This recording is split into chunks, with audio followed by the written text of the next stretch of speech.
Hi guys, welcome to our channel the winning routine. So इस video में हम बात करेंगे आरआरबी के नोटिफिकेशन के बारे में 2025, है ना।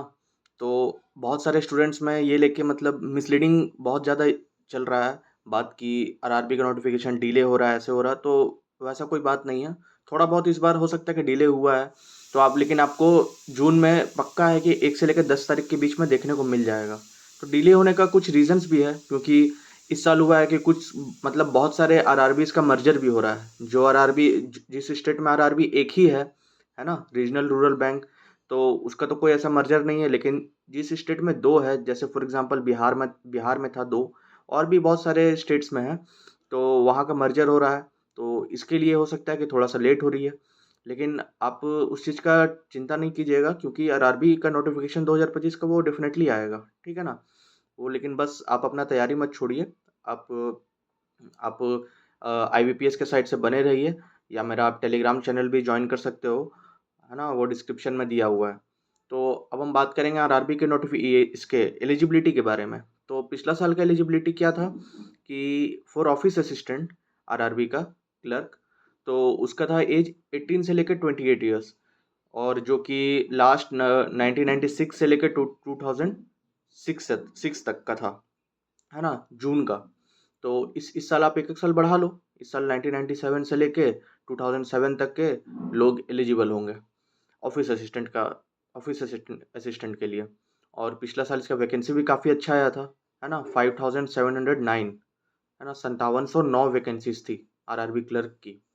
और बात करें ऑफिसर स्केल 1 का, जो कि आरआरबी पीओ का, तो उसका आपका वैकेंसी था लगभग 3000 समथिंग था, 3500 समथिंग था, 3500, if I am not wrong. So उसके उसका एज क्राइटेरिया क्या है? उसका एज क्राइटेरिया है 18 to 30 ईयर्स। तो पिछले साल का था 1994 से लेकर 2006। सेम आप एक साल और उसमें बढ़ा दो, है ना, क्योंकि वो पिछला ईयर के नोटिफिकेशन के अकॉर्डिंग था। तो एक साल उसमें से बढ़ा दो 1995 से लेकर 2007 तक का, है ना, जून तक का, मई जून तक का जो भी होगा। तो ये उसका एलिजिबिलिटी है। और ऑफ कोर्स इतना आप जानते होंगे कि वो इंडिया, नेपाल, भूटान यहाँ के मतलब लोगों के लिए।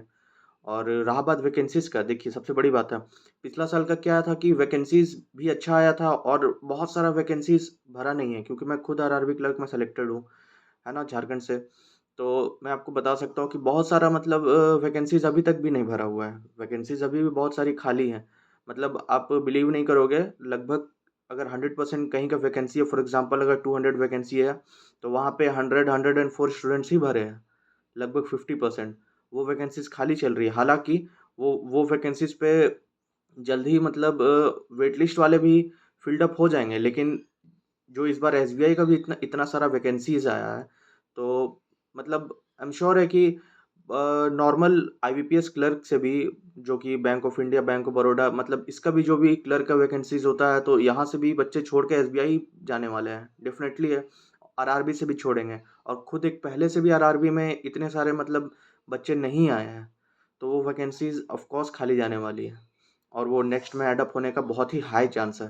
तो इस बार का हमको लगता है कि बहुत ज़्यादा मतलब हाई चांस है कि आपको गुड वैकेंसीज देखने को मिलेगी।